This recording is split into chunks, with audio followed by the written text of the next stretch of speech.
Gumawa naman tayo ng isang merienda na hindi matamis at sa ating mga Pinoy, ginagawa rin natin itong side dish. Napakabilis lang nito gawin at napakadali lang. Konti lang din ang mga ingredients na kailangan. Kaya naman, simulan na natin. So, sisimulan natin sa pan na gagamitin. Gagamit ako dito ng muffin pan. Pwede rin ang cupcake pan at pwede rin kayong gumamit ng cupcake liner. Sasamahan ko rin ng brownie pan. Ito yung hulmahan ng sinaunang brownies natin. Ako kasi ayaw ko gumamit dito ng cupcake liner kasi gusto ko magkaroon din ng amoy butter at malasahan ko din. I-grease natin yung ating muffin pan o cupcake pan. Gagamit nga din pala tayo dito ng bread flour. Magbibigay ito ng sturdy and chewy texture sa ating quick bread. So, para naman mabalanse, lalagyan natin ng tender touch na manggagaling yan sa ating pastry flour o soft wheat flour. Then yung ating oil, vegetable oil ang gagamitin natin. Noong gumamit ako ng corn oil, hindi masarap. Kasi may nutty flavor na ang corn oil. Tapos ang cornmeal o polenta, nutty flavor pa rin. So hindi siya balanse, nakakaumay siyang kainin. Dun sa mga ayaw nang bumili ng multiple flour, pwede naman na all-purpose flour na lang. Sa inyo na yun. Pero yung resulta nitong aking recipe, hindi nga lang magiging ganito kung all-purpose flour ang inyong gagamitin. Pero okay din siya. Masarap pa rin naman siya. Ginamit ko rin yan noon. Pero mas gusto ko talaga itong blend ng dalawang flour nito dito sa ating muffin. Ang game changer natin dyan, lalagyan natin ng skim milk powder. At ma-enhance niya ng overall flavor ng ating quick bread.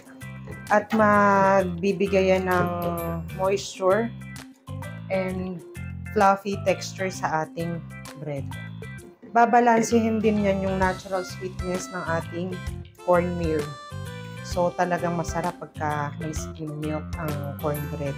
At yung kernel corn, ang ginawa ko dyan, drain po yan. Then, pinatry ko pa sa tissue para hindi naman magtubig. Sarap na butter ang ginamit ko dito. Yung mga ingredients and exact measurement, ilalagay ko na po ulit dito sa video mismo kasi maraming hindi nakakakita sa description, nagagalit sila.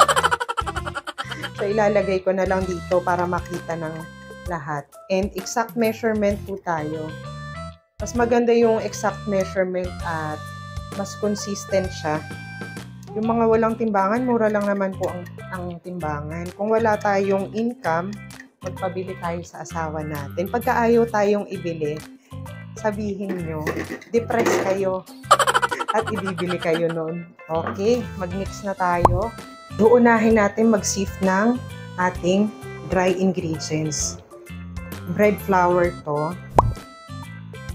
Ito ay isa sa pinaka mabilis gawin na tinapay. Kaya nga tinawag na quick bread ang muffin.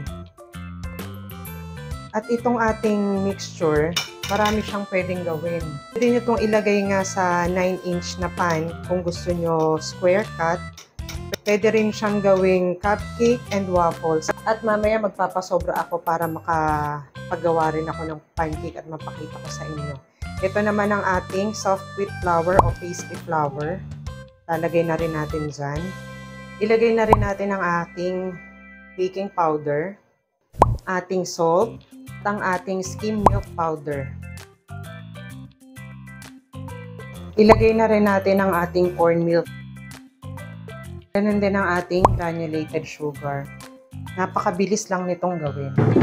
I-mix lang natin para naman mag-blend ang ating mga dry ingredients. Pagsasama-samahin lang din natin ang ating mga wet ingredients. Ilagay na natin ang ating water, vegetable oil,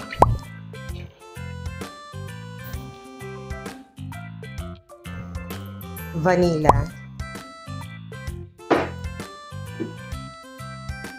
at ang ating eggs.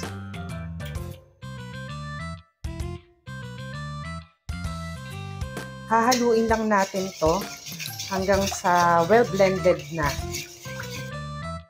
Ngayon naman, ibubuhos lang natin ang ating wet ingredients dito sa ating dry mixture. Ganyan lang kasimple.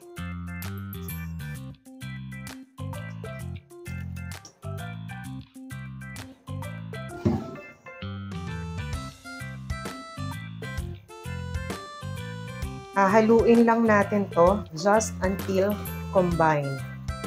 Pagka wala ng lumps, okay nang pigilan ng paghahalo. Huwag tayo nang mag-overmix.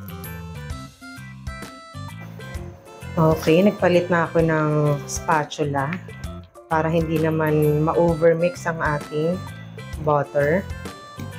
Ilalagay na natin ang kernel corn. Pwede nyo pa rin yan lagyan ng iba pang ingredients. Isa pang masarap dyan, bacon. Fold lang natin. Nasa sa inyo na kung gaano karami ang gusto nyo gamitin na kernel corn. Maglalagay lang tayo ng butter sa ating muffin pan. Huwag nating pupunuin. Malaki-laki yata itong scoop ko. Hop.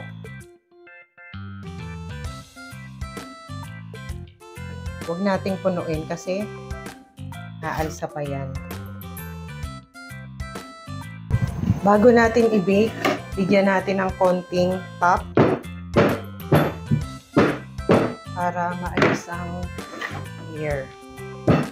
Ayan na sila sa oven. I-bake lang natin yan ng 20 to 25 minutes. Sa ika-20 minutes, i-check kung okay na. Isa pang pwede nyo pa nga palang ilagay dyan ay cheese. At masarap din na combination ng corn. Ngayon, okay na po ang ating muffin. Alisin na natin sa oven.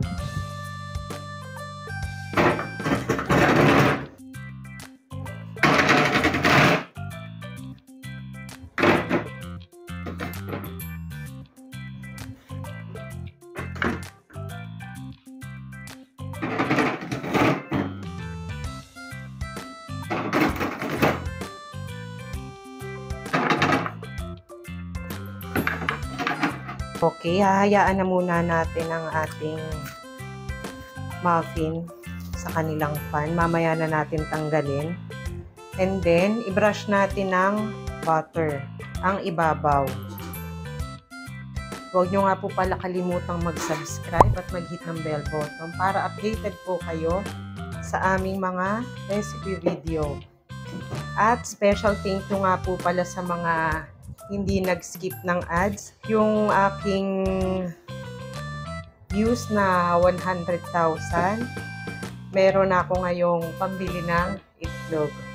Okay lang yun. Thank you po ng marami. Pagkakaya nyo ng hawakan, pwede na po nating ilagay sa ating cooling rack. At dito natin tuluyang palalamigin. Okay, habang pinapalamig, gagawin ko naman yung natitira, gagawin kong pancake.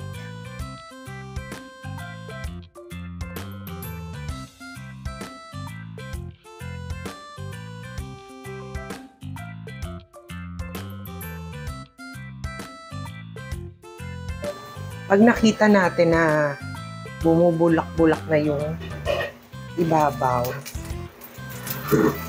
pwede na nating i-flip.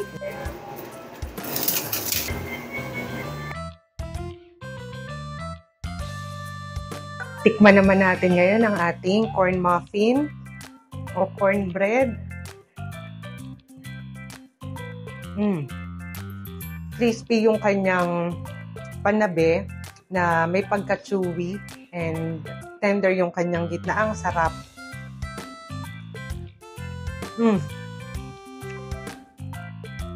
Subukan nyo na to. Maraming salamat nga po pala sa mga nanood at huwag nyo kalimutang mag-subscribe sa mga hindi pa nakakapag-subscribe. Thank you for watching po.